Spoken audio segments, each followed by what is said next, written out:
মূল কথা কালি সন্ধ্যা 7টামান বজাত মই যেতিয়া ফেচবুকটো মেলি লৈছিলোঁ তেতিয়া মোৰ হঠাৎ চকু পৰিলে দ্য আছাম ট্ৰিবিউন ডিজিটেল পেজটোত আৰু তাত এটা নিউজ পালোঁ যে ভূপেন হাজৰিকাৰ নামত এটা স্মাৰক মুদ্ৰা অহা 8 ছেপ্টেম্বৰত আমাৰ সন্মানীয় প্ৰধানমন্ত্ৰী নৰেন্দ্ৰ মোদী ডাঙৰীয়াই উন্মোচন কৰিব। সেই মুদ্ৰাটোৰ গাটোত ভূপেন হাজৰিকাৰ নামটো লিখা আছে, কিন্তু তাত যি মুখাবয়ব আছিলে ভূপেন হাজৰিকাৰ সেয়া সম্পূৰ্ণৰূপে ভূপেন হাজৰিকাৰ লগত মিল নাই। আৰু সেইকাৰণে ভূপেন হাজৰিকা এজন অনুৰাগী হিচাপে সেই কথাটোৱে মোক অকণমান মনটোত খুন্দা মৰাৰ কাৰণেই মই 3টা বাক্য মাত্ৰ তাত লিখিছিলোঁ যে বিশ্ববৰেণ্য এই ভূপেন হাজৰিকাক আমি ইতিমধ্যে এই বিজেপি চৰকাৰে দিছে সন্মান, ভাৰত ৰত্ন দিলে, আমাৰ দাদা চাহেব ফাল্কে এৱাৰ্ড দিলে।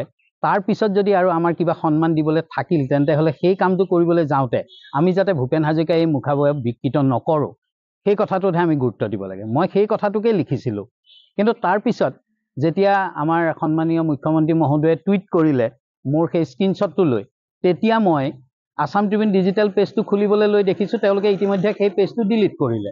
গতিকে মই আধাৰ হিচাপে আছাম ট্ৰিবিউন ডিজিটেল পেজটোৰ পৰা সেই ফটোখন লৈছিলোঁ। গতিকে সেই ফটোখন ডিলিট কৰাৰ পিছত মোৰ ওচৰত আধাৰ হিচাপে একো থাকি নগ'ল। কিন্তু আজি মোৰ কথাটোত ভাল লাগিছে, ইমানখিনি বিতৰ্ক হোৱাৰ পিছতো আজি আছাম ট্ৰিবিউন ডিজিটেল পেজটোত তেওঁলোকে আজি ক্ষমা খুজিছে যে তেওঁলোকে এইটো কালি ভুল কাম এটা কৰিছিলে। তেওঁলোকে ভূপেন হাজৰিকা মুখাবয়ব বিকৃত কৰা ফটোখন তাত দিছিলে, সেয়া AI যোগেদি তেওঁলোকে বনাইছিলে আৰু তেওঁলোকে গোটেই বিষয়টি লৈ তেওঁলোকে সেই পেজটিতে আজি সকলোৰে ওচৰত ক্ষমা প্ৰাৰ্থী হৈছে। আৰু বিষয়টো আপুনি চিন্তা চৰ্চা নকৰাকৈ হঠাৎ শ্বেয়াৰ কৰি দিছে বা তেনেকুৱা এটা হৈছে? শ্বেয়াৰ মানে কি, মই মোৰ টাইমলাইনত সেই কথাটো লিখিছিলোঁ আৰু সেইটো কোনো মোৰ ৰাজনৈতিক মতাদৰ্শৰে মই লিখা নাই। আৰু তেনেকুৱা কথাত ভূপেন হাজৰিকাৰ অনুৰাগী হিচাপে বা ভূপেন হাজৰিকাৰ গান শুনি আমি ডাঙৰ হৈছোঁ, ভূপেন হাজৰিকাক ভাল পাওঁ। মই ইতিমধ্যে কৈছে ভূপেন হাজৰিকা ক'ৰবাত যদি ৰেখা এডালো টানি দিছে এইখন ভূপেন হাজৰিকা মুখ বুলি আমি গম পাওঁ। তেনে ক্ষেত্ৰত ভূপেন হাজৰিকা সম্পূৰ্ণ মুখাবয়ব যেতিয়া বিকৃত ৰূপত থাকিব, এইজন ভূপেন হাজৰিকা নহয় বুলি আমি গম পাম। সেই কথাটোৱে অকণমান মোক ক্ষোভিত কৰিছিলে। আপুনি ভবা নাছিলে যে কথাটো সঁচা মিছা ইমানখিনিলে ভবা নাছিলে? না, মই সেইটো যে তেনেকৈ আছাম ট্ৰিবিউনৰ নিচিনা প্ৰতিষ্ঠিত এখন পেপাৰৰ যেতিয়া পেজটোত পাইছোঁ, গতিকে সেই ফটো মই ভবাৰ কথাই নাই সেই কথাটো। গতিকে সেইকাৰণে মই দিছিলোঁ। আৰু পিছত বহুতেই দেখিছোঁ ফেচবুকৰ নিজৰ নিজৰ টাইমলাইনত সেই ফটোখন দিছে, কিন্তু কেনেবাকৈ আমাৰ মুখ্যমন্ত্ৰী মহোদয়ৰ হাতত মই দিয়া সেই পষ্টটোৱে পৰিলগৈ। গতিকে তেখেতেও আইন শৃংখলা ৰক্ষাৰ ক্ষেত্ৰত তেখেতে যিটো বাক্য তাত লিখিছে যে এনেকুৱা অপপ্ৰচাৰ কৰিলে অসম আৰক্ষীয়ে আইনী ব্যৱস্থা গ্ৰহণ কৰিব পাৰে তৎকালে, সেই কথাটো তেখেতে লিখিবই। কাৰণ ইয়াত মোৰ আৱেগটো কোনেও বুজি পোৱা নাই নহয়।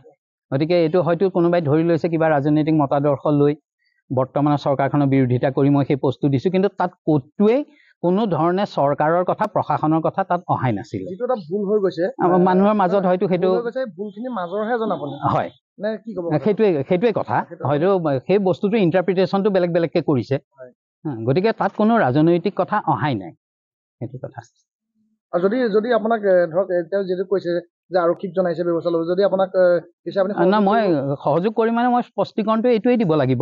কাৰণ মই একো তেনেকুৱা ধৰণৰ ৰাজনৈতিক কথা ভাবি চৰকাৰখনৰ বিৰোধিতা কৰি তাত আমাৰ সন্মানীয় প্ৰধানমন্ত্ৰীৰ কথা বা আমাৰ মুখ্যমন্ত্ৰী ডাঙৰীয়াৰ কথা মেনশ্যন কৰি মই একোৱেই লিখা নাছিলোঁ। আৰু সেইটো বিৰোধিতা কৰা তেখেতসকলৰ কথাই নাই। কাৰণ মুদ্ৰাটো প্ৰচলন কৰাৰ ক্ষেত্ৰত উন্মোচনহে কৰিব প্ৰধানমন্ত্ৰী ডাঙৰীয়াই, কৰ্তৃপক্ষ বেলেগ আছে মুদ্ৰাটো বনোৱা। গতিকে মুদ্ৰাটো বনাবলৈ যাওঁতে ভূপেন হাজৰিকাৰ ফটোখন বা মুখখন বিকৃত কৰাৰ কথাটোতহে মই এই কথাখিনি লিখিছিলোঁ। মই সহযোগ ডেফিনেটলি কৰিম। কাৰণ যদি সেই বিতৰ্কটো অৱসান ঘটাবলৈ মোক বিচাৰে, গতিকে মই মোৰ ফালৰ পৰা স্পষ্টীকৰণ দিবই লাগিব। গতিকে সহযোগিতা নকৰাৰ কোনো কথাই নাহে।